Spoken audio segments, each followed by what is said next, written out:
بسم اللہ الرحمن الرحیم۔ السلام علیکم محترم ناظرین، کچھ دن پہلے کشمیری حریت پسندوں نے دلیرانہ کارروائی کرتے ہوئے درجنوں انڈین فوجیوں کو جہنم واصل کیا تھا، جس میں کرنل، میجر، کمانڈر اور بڑے رینک کے آفیسر شامل تھے، اور اس کے بعد ان کے آرمی چیف نے اعلان کیا تھا کہ ہم بدلہ ضرور لیں گے، اور انہوں نے سارا الزام پاکستان پر لگا دیا تھا۔ تو انہوں نے دہشت گردوں کے ذریعے بزدلانہ حملہ کروایا کہ جس میں بلوچستان کے اندر ہمارے میجر ندیم بھٹی سمیت 6 جوان شہید ہو گئے۔ اللہ تعالی ہمارے شہداء کی قربانیوں کو قبول فرمائے۔ ہمارے ایف سی کے یہ جوان بہت قیمتی ہیں اور ان کی قربانیوں کو ہم کبھی نہیں بھلا سکتے کہ انہوں نے کس طرح بلوچستان کو دہشت گردوں سے بچایا۔ ہم ان کا کبھی یہ قرض نہیں اتار سکتے۔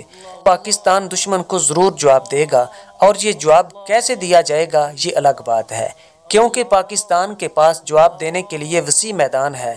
اور آپ میری بات لکھ لیں کہ بہت جلد بھارت کی چیخیں آسمان تک بلند ہونے والی ہیں۔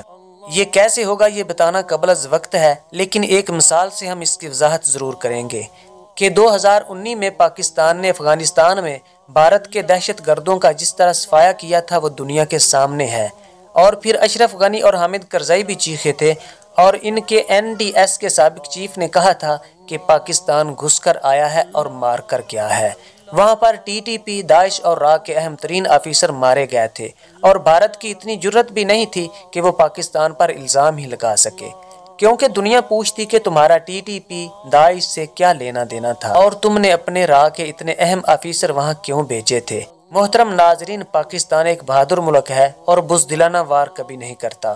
ہماری ہمیشہ یہی خواہش رہی ہے کہ ہمارا انڈیا کے ساتھ آمنے سامنے ٹاکرا ہو، لیکن انڈیا ہمیشہ بزدلانہ وار کرے گا، کیونکہ انڈیا سامنے سے وار کرنے کی جرت کر ہی نہیں سکتا، جس کی مثال چند دن پہلے کشمیر کی صورتحال ہے، جس میں چند کشمیری مجاہدین نے درجنوں انڈین فوجیوں کو گاجر مولی کی طرح کاٹ کر رکھ دیا تھا۔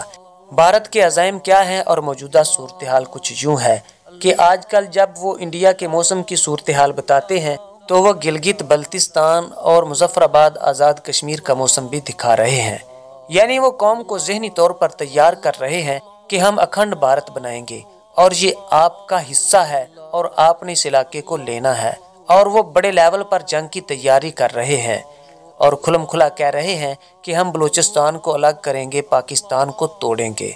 محترم ناظرین، اگر ہر دہشت گرد تنظیم کے پیچھے انڈیا کا ہاتھ ہے اور وہ پاکستان کے علاقوں پر قبضے کا اعلان اور چیلنج بھی کرتا ہے، تو ہم کیوں نہیں غزوہ ہند کا نام لیتے؟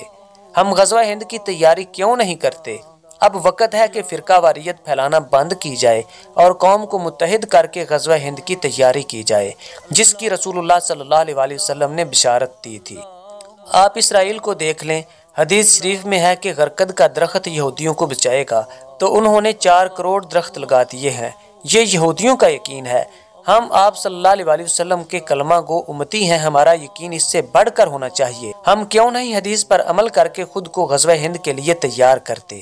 محترم ناظرین، ساؤتھ چائنا میں امریکہ چائنا آمنے سامنے ہیں، تو انڈیا کو پاکستان کو ٹارگٹ کرنے کے لیے اسلام دشمن قوتوں نے رکھا ہوا ہے، مگر ہمیں اللہ تعالیٰ کی مدد پر یقین ہے اور اپنی آرمی پر اعتماد ہے کہ انشاءاللہ دشمن کے عزائم نہ صرف خاک میں ملیں گے بلکہ انڈیا کے ٹکڑے ٹکڑے بھی ہوں گے۔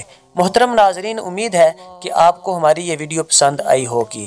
مزید ایسی ہی مفید اور معلوماتی ویڈیوز دیکھنے کے لیے ہمارے چینل کو سبسکرائب کریں اور بیل آئیکن کو ضرور پریس کریں تاکہ ایسی ہی ویڈیوز کا نوٹیفیکیشن آپ تک پہنچتا رہے۔ اپنا اور دوسروں کا بہت سا خیال رکھیے گا۔ انشاءاللہ بہت جلد ملاقات ہوگی۔ اللہ حافظ۔